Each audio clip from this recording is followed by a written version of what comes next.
இன்றைக்கு டிஜிபி ஆபீஸுக்கு போய் விஜய் ஒரு புகார் கடிதம் வந்து கொடுத்திருக்கிறாரு. என்ன எழுதிருக்கான்? அதாவது இந்த மண்ணின் பெருமைக்கும் போற்றுதலுக்கும் உரிய என் அம்மா அக்கா தங்கைகளை தரக்குறைவான சொல்லனான வார்த்தையால் திமுகவின் ஆதரவாளராக செயல்பட்டு வரும் கைக்கூலி ஒருவர் வாய்க்கு வந்தபடி விமர்சித்திருக்கிறார். திமுக தலைமையின் அரவணைப்பிலும் ஆதரவிலும் செயல்படும் இத்தகைய ஆதாய சூதாடிகளுக்கு தமிழக வெற்றி கழகத்தின் வன்மையான கண்டனங்கள். இவர் மீது நடவடிக்கை எடுக்காம இருக்கிற திமுக அரசின் மீதும் வன்மையான கண்டனங்கள் அப்படின்னு கண்டனத்தை தெரிவிச்சுட்டு தாவேகாவை சீண்டுவதாக நினைத்து ஒட்டுமொத்த பெண்களையும் வந்து இழிவுபடுத்திருக்கிறீங்க, தாய் குலத்தையே இழிவுபடுத்திருக்கிறீங்க. அடங்கப்பா, இது உலக நடிப்புடா சாமி. இதனால் திமுக மண்ணை கவ போவது உறுதி அப்படின்னு சொல்லி போட்டிருக்கிறாரு.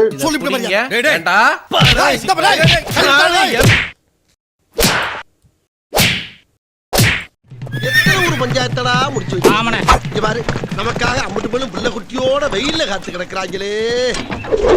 டிஜிபி ஆபீஸ்லயும் போய் புகார் கொடுத்திருக்கிறாரு. இது பற்றி உங்களுடைய கருத்து என்ன? காலையில இருந்து எனக்கு வந்து கிட்டத்தட்ட ஒரு 100க்கும் மேற்பட்ட மிரட்டல் கால்கள் வந்துட்டு இருக்கு. மிரட்டுறாங்க, வாட்ஸ்அப்ல அக்கிரமா பேசுறாங்க, தரக்குறைவா பேசுறான், இதெல்லாம் பேசுறான். எல்லா போன் நம்பரை குறிச்சு இப்ப போலீஸ்ல கொடுக்க போற, சைபர் போலீஸ்ல புடிங்க சார், அவனை புடிச்சு ஜெயில போடுங்க சார் அவனை. அப்ப இப்படிப்பட்ட ஒரு கூட்டத்தை உருவாக்கி வச்சிருக்காப்ல விஜய் அப்படின்னா, இந்த விஜயை விட்டு வைக்காம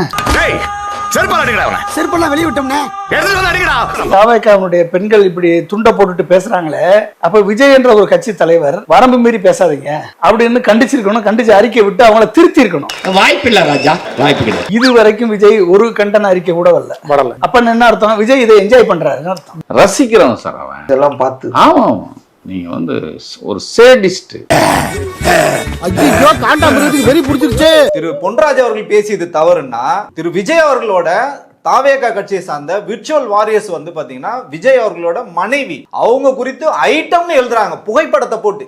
அம்மாவுக்கு பயந்த சூரன் பொம்பளைய மதிக்கிற புண்ணாக்கு வெண்ணிலாவை என்ன செஞ்ச உங்க மனைவியை குறித்து உங்க கட்சி சொந்த ஐடியை வச்சு எழுதுனவன நீங்க என்ன பண்ணீங்க இது வரைக்கும்? அவளெல்லாம் ஹர்ட் ஆகாதீங்க, அதெல்லாம் வருத்தலாம் கிடையாது. கட்டின பொண்டாட்டி ஒருத்து கிடையாது சொன்ன முதல் ஆம்பளை நீதான். 27 ஆண்டு வாழ்ந்த மனைவியை ஒருத்தர்லன்னு சொல்றவன் எப்படிங்க வந்து பெண்களுக்கு பாதுகாப்பா இருப்பான்?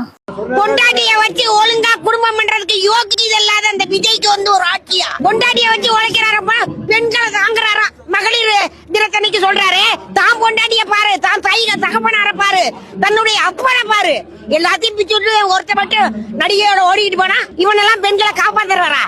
அந்த பனையூர் பங்களாவிலேயே படுத்து கிடக்க வேண்டியதுதான். இந்த நாட்டையும் சினிமா மாதிரியே நினைச்சிட்டு இருந்தா மக்களை எப்ப நினைக்கிறது? அதுக்கு என்னப்பா ரைட் விடு. இந்த கிளி கிளிக்கிறாள் எந்த சொன்ன ஆளுங்களை வச்சு மிரட்டுற, நீ ஆபாசமா பேசுற. அப்ப எப்படி உங்களுக்கு வந்து எப்படி தலைவனா தேர்ந்தெடுக்க முடியும்? தெருவுல நிக்கிற நாய் நீ தலைவர். பொன்ராஜ் அவர்கள் குறிப்பிட்ட அந்த சகோதரிகள் வந்து, எங்க அண்ணனுக்கு வந்து நாங்க இன்னைக்கு வந்து தங்கச்சியா இருப்போம், நாங்க மனைவியா கூட இருப்போம், குப்பை பெருக்கிறவங்கன்னு சொல்லிட்டு அவங்களை வந்து அவ்வளவு கீழ்த்தரமா வந்து சுகாதார பணியாளர்கள் வந்து அவ்வளவு கீழ்த்தரமா பேசும்போது இந்த விஜய் எங்க போனாரு? அதெல்லாம் ரகசியம் சொல்றதுக்கு இல்ல. அப்ப எப்படிப்பட்ட ஒரு ஜாம்பிஸ் கூட்டத்தை வளர்த்துக்கிட்டு இருக்காப்ல விஜய். இப்ப பிஜேபியோட ஆபத்தானவர் விஜய் மாதிரி நிக்கிறாப்ல. அவங்க எல்லாம் பரவாயில்லண்ணா, நம்ம லைஃப் தெரியாம பேசுறாங்கன்னு சொல்லலாம். உன்னெல்லாம் பார்த்தாதான் ரொம்ப பயமாகுது. வித்துறீங்களா? இப்படிப்பட்ட கூட்டத்தை உருவாக்கக்கூடிய ஒரு தலைவனா எப்படி தேர்ந்தெடுக்கிறது தமிழ்நாட்டின் முதல்வரா? கொடுக்க மாட்டாங்க, நீங்களும் கொடுக்காதீங்க. இப்படி அவர்களுடைய ரசிகர்கள் பேசும் பொழுது நீங்க இப்படி எல்லாம் பேசக்கூடாது அப்படின்னு கண்டித்து இருக்க முடியும்ல. ஏன் விஜய் வந்து கண்டிக்கல? என்ன காரணம்? விஜய் பாத்தீங்கன்னா ஒரு நாசிஸ்ட் மனநிலை கொண்டவர். ஒரு என்ன சொல்றது, ஒரு கட்டொழுங்கு, ஒரு ஒழுக்கம், இதெல்லாம் வந்து சுத்தமா அறவே இல்லாத ஒரு அறவேக்காடுத்தனம் சார்ந்த அறவேக்காடு தான் வந்து விஜயே பாத்தீங்கன்னா. குறைச்சு பேசாதீங்கண்ணே, நானும் எஜுகேட்டட் ஃபேமிலி. என்னது எச்சுக்கல ஃபேமிலியா? ஏன் அப்படின்னா விஜயோட இமேஜ் வந்து இங்க சரிஞ்சு போய் கிடக்குது. மனைவியோட விவகாரத்துல பாத்தீங்கன்னா, நீ கோர்ட்டுக்கு போவியா, நான் வந்து பப்ளிக்கா கூட்டு வரேன் திருஷாவன்னு சொல்லிட்டு பொது நிகழ்ச்சிக்கு வந்து கூட்டு வர்றாரு. அதுக்கப்புறம் பாத்தீங்கன்னா விஜய்க்கு எதிராக அவரோட ரசிகர்களே வந்து வெகுண்டு எழுறாங்க.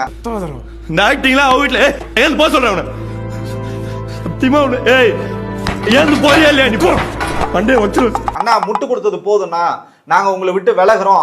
வருந்த மாட்டல்ல வருந்த மாட்டல்ல என்ன மிமிக்ரி இல்ல மாறுபட்டு நினைச்சா எங்க ஆரம்பிச்சியோ அங்கே வந்து நிக்கவே கழுவி ஊத்துறதுனால என்ன பண்ணது தெரியாம 8 நாளுக்கு முன்னாடி வந்த ஒரு வீடியோ தற்செயலா பார்த்துட்டு இப்ப இதுல இருந்து நம்ம என்ன அரசியல் பண்ண முடியும்னு ஒரு கீழ்த்தரமான வேலையை விஜய் வந்து செஞ்சிருக்காரு. எதுக்குடா இந்த மானங்கட்ட பொழப்பு? இதுல பனையூர்ல வேட்பாளர்களை விஜய் அவர்கள் அறிவிக்கிறாரு. இந்த வேட்பாளர்கள் எல்லாம் திமுகவுக்கு எவ்வளவு சவாலா இருப்பாங்க. மாநிலத்தில் யாருக்கு சீட் கொடுத்திருக்காரு? இது வரைக்கும் பிஜேபியில இருந்த 6 பேருக்கு பிஜேபியோட தலைவரா இருந்து வரைக்கும் சீட் கொடுத்திருக்காரு. அந்த ரசிகர்கள் சொத்தை செலவழிச்சு தெருவில் நிக்கிறான். அவனுக்கு நீ சீட் கொடுக்க மாட்ட. கோடிக்கணக்கில் வச்சிருக்கவன் ஊழல்வாதிகள், இவனுக்கு நீ சீட் கொடுப்ப. முதுகுல குத்திட்டு இல்ல முதுகுல குத்திட்டு தப்பா இல்ல. இப்படிப்பட்ட தலைமையை தேர்ந்தெடுத்து இப்படிப்பட்ட தலைமையை நிறுத்தக்கூடிய தொண்டர்களை தேர்ந்தெடுத்தா தமிழ்நாடு எந்த நிலைமைக்கு போகும்? உக்ரைன் மாதிரி போகும், இல்லைன்னா வந்து இஸ்ரேல் மாதிரி அழியும். சர்வநாசம் சர்வநாசம் சர்வநாசம். எப்படி இவங்களை வச்சு திமுக வேட்பாளர்கள் எப்படி எதிர்க்க போறாங்க? நின்னு முதல்ல சீமான ஜெயிக்க சொல்லுங்க. அசிங்கப்பட்டான் ஆட்டோக்காரன். விஜய் அவர்கள் பெரம்பூர்ல பிரச்சாரத்துக்கு போறாங்க. இறங்கி நடந்தா களமே மாறிடும் அப்படின்றாங்க. திமுகவுடைய தூக்கத்தை கெடுக்க போறாங்க. ரெடியாகிக்கோங்க, அவர் ரோட்டுக்கு வரும்போது நீங்க செத்தீங்க. நான் இப்பயே சொல்லிட்டேன். அவரே சொல்றாரா? Very good very good brilliant. எங்க அண்ணன் வந்தா ரோடே வந்து ஸ்தம்பிச்சுன்னு சொல்றோம். இப்ப போறாரு டிஜி அலுவலகத்துக்கு வந்து போறாரு. அப்ப இந்த அண்ணன் இப்ப வராரு, ஏன் ரோடு வந்து ஸ்தம்பிக்கல? ஐயா, நான் அந்த ஊருக்காரகிட்டையும் பொண்டாட்டிட்டையும் வேற பாடிசா சொல்லி வச்சிருக்கப்பா. அந்த மரியாதையை கேவலப்படுத்தி என்னை தெருவில் நாரடிச்சிடாதப்பா. போராடமெல்லாம் உயிர் பலி நடக்குது. இப்பதான் தஞ்சாவூர்ல ஒரு பையன் செத்துருக்கான். அவனை போய் பாத்துருக்காங்களா அவங்க? போய் உண்மையிலே மக்களுக்கான அந்த உழைப்பு இருக்கணும். அதனால தான் நாம் அரசியலுக்கு வந்திருக்கிறோம். இவங்க கட்சிக்கு வந்து நம்மளுக்கு என்னங்க இது பண்ண போகுது? நம்ம உழைச்சா சாப்பிட போறோம். வித்து தான் பிள்ளைய காப்பாற்றணும்ல. இதுக்கு பிரகாசம் பிள்ளைய திருந்தணும்ல. அதுக்கு நம்மளால முடிஞ்சா செய்வோம். 41 பேர் செத்தவங்களே பார்க்காதீங்க, இங்கே தான் வந்து பார்க்க போறேன். உன் கூட்டத்துக்கு வந்தா பைக்ல அடிபட்டு மூளையில அடிபட்டு செத்து போனான். அந்த சாவுக்கு நீ வந்தியா? இல்ல அதுக்கு ஒரு இரங்கல் தெரிவிச்சா, ஒரு கண்டனம் தெரிவிச்சா, ஒரு கண்ணீர் சிந்தனையா? நீ கேட்ட ஒவ்வொரு கேள்வி என்ன செருப்பால் அடிச்ச மாதிரி இருக்குடா. மாதிரி இல்ல, உண்மையிலே செருப்பால தான் அடிச்சது. ஆனா இன்னைக்கு அரசியல் காரணங்களுக்காக அயோக்கியத்தனமா வந்து இன்னைக்கு டிஜிபி அலுவலகத்துல வெக்கமே இல்லாம வந்து படிக்கட்டு ஏறி உனக்கு மனசாட்சி இருக்கா? வெக்கமா இல்ல உனக்கு? சோறு தானே திங்கிற? அறிவு கெட்டவனே, மானம் கெட்டவனே, வாயை பாடுறா, மாடு மாதிரி மின்னுக்கிறீங்களா? உரைக்குதா இல்லையா? ஒரு கூட இருந்த மாவட்ட செயலாளர் இறந்து போனது சஜின்னு சொல்லிட்டு நெல்லை சஜி இறந்து போனாங்க. 25 ஆண்டுகள் வந்து விஜயோட இருந்தவருங்க. என்ன சொல்றதுன்னா, ஒரு மாலை போடல, ஒரு அந்த குடும்பம் இன்னைக்கு வரைக்கும் நிர்கதியா நடுரோட்ல தாங்க நிக்குது. அவ்வளோ தர்மசீலர் தாங்க விஜய். எல்லாமே பாத்தீங்கன்னா செட்டப் டிராமா மட்டும்தாங்க. டிராமா தான். ஏன் ஐயா விட்டு விட்டீர்கள்? நான் எங்கடா விட்டேன்? இனிமேல் தான் விட போறேன். விஜய் வந்து களத்துல எதுவுமே இல்லைன்றதுனால திமுக மேல பழிய சுமத்தி அவர் வந்து ஒரு நல்ல ஒரு போல காமிச்சுக்கிறது. எவன் ஒருவன் அழுது நடிக்கிறானோ அவனை நம்பாத. எவன் ஒருவன் வந்து குனிஞ்சு குனிஞ்சு கீழே விழுந்து கும்பிடுறானோ அவனை நம்பாத. பிரச்சனை வந்தா ஓடுறவன் தலைவரிக்க ஓடுறவன் தலைவன் கிடையாது. பெட்ஷீட் மாதிரி தெரியும். ஆஹா, சந்தேகப்பட ஆரம்பிச்சிட்டாங்க. ஐயா, சந்தேகப்பட ஆரம்பிச்சிட்டாங்களே. இந்த ஏரியாவில் கொஞ்சம் எச்சரிக்கையா தான் தெரியணும். விஜய் ஒரு பக்கம் டிஜிபி ஆபீஸுக்கு போறாருன்னா, இன்னொரு புறம் சோசியல் மீடியா, யூடியூப் இதெல்லாம் விஜயினுடைய ஆதரவாளர்கள், விஜய் கட்சியினர் அவங்க வந்து ஒரு நெரேட்டிவ் எடுத்துட்டு இருக்காங்க. அதுலயும் குறிப்பா ரெட்பிக்ஸ் என் மேல முதல் கோயம்புத்தூர் திருச்சி இந்த வழக்கிலே மெயினா நான் வந்து பெண் காவலர்களை தப்பா பேசிட்டேன்றது தான். ஃபிளாஷ்பேக். இவர் ஒரு ஐஜியா இருப்பாரு. சப் இன்ஸ்பெக்டருக்கு இவருக்கு மேல காதல் வருதுன்னா உன் அழகை பார்த்த காதல் வருது? கண்டிப்பா இல்ல. இவன் கூட அட்ஜஸ்ட் பண்ணிட்டு இருந்தானா நல்ல போஸ்டிங் கிடைக்கின்றது தானே.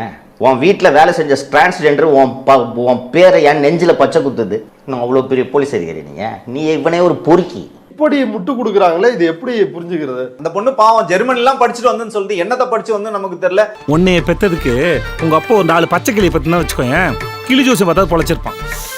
என்ன அவமானமா? அது உன் பரம்பரை சொத்து. நான் வந்து தவறா பேசிட்டேன் அப்படின்னு சொல்ல வந்தாலும் அது வேற டேட், அது வேற. ஆமா, தயவு செய்து இதையும் அதையும் நம்ம சம்பந்தம் படுத்தவே முடியாது. உனக்கெல்லாம் பேசவே தெரியல. முன்னாடி ஃபெலிக்ஸ் ஜெரால்ட் என்ன பண்ணாரோ அதை தான் இன்னைக்கு அவங்க மகளும் வந்து பண்ணிட்டு இருக்காங்க. இது வந்து உண்மையிலேயே அருவருக்கத்தக்கது, கேடுகட்ட விஷயம். இவங்க எல்லாம் பெண்ணியத்தை குறித்து பேசுறதுக்கோ இல்ல பொன்ராஜ் விஷயத்தை பத்தி பேசுறதுக்கோ இவங்களுக்கு எந்த விதமான அடிப்படை அருகதையும் கிடையாதுன்னு நம்ம வந்து பார்க்கணும். இந்த துப்பாக்கிக்கு இன்னும் மானம் இருக்கு, மரியாதை இருக்கு, சூடு இருக்கு, சுரணம் இருக்கு. அப்ப எனக்கு இல்லங்கிறியா? இல்லன்னு உனக்கே தெரியாதாடா? ஸ்டார்ட் பண்ணு.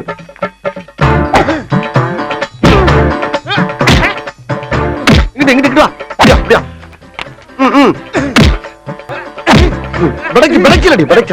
மண்டல மட்டும் அடிச்சிடாத, குலக்கத்தில் உள்ள போயிருவேன். சரியா? உங்க வீட்டு பிள்ளையா நினைச்சு எல்லாரும் என்னை மன்னிச்சிருக்க.